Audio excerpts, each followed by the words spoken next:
Then next, again we define the another member function in that shape class, that is void set height, and we pass the parameter integer h, and after that we assign that value of integer h to the variable height. So that is what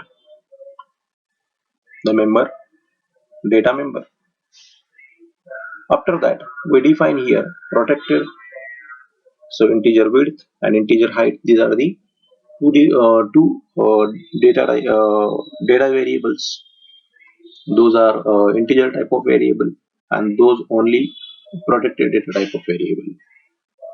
So students, here we use two access modifiers. First one is public and next one is protected. So public, by using public, we have to access the data members as well as data functions or member functions from another derived class. Means the derived class that will be defined on the next slide, that uses set width function as well as set height function, that these are the member functions, and the width and height, these are the data members that access in the derived function. So we define here public, and after that protected defines the relationship between parent and child.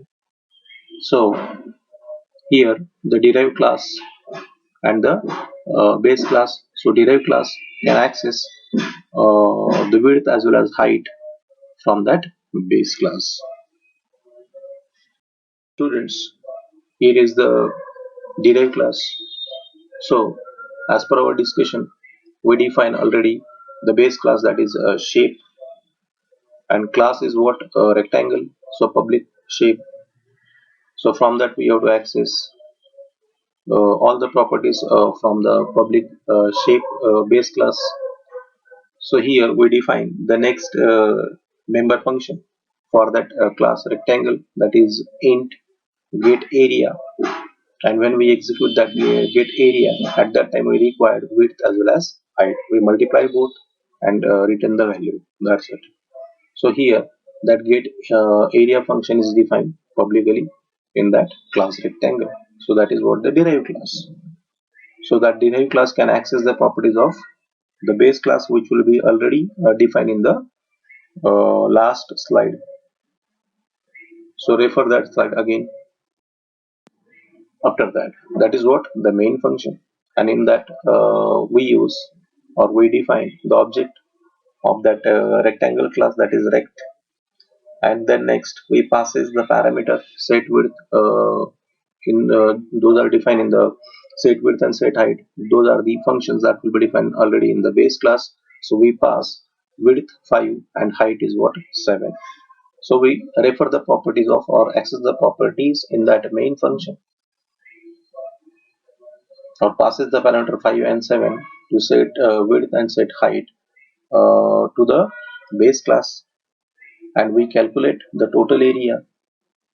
So rect dot get area, we get the total area 5 into 7, 35. So the derived class can return 35 and print as an output. So as per our previous discussion, I already explained what is public, what is protected, and what is private. So there are three types of access modifiers, like as there are three types of inheritance. So first one is public inheritance. It is very simple. When deriving a class from a public base class, at that time public members of the base class become public members of the derived class. Private member, protected members of the base class becomes protected member of the derived class. But the private members are never accessible directly from the derived class. That will be accessed through calls to public as well as protected members of the base class. Next one is protected inheritance. When deriving from a protected base class, public and protected members of the base class becomes protected members of the derived class. And last one is private inheritance. Like protected inheritance, the private inheritance is also same. When deriving from a private base class, public and protected members of the base class becomes private members of the derived class.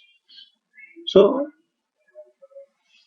if you understand access modifiers, access specifiers, or type of inheritance, this concept is very easy to implement. Thank you.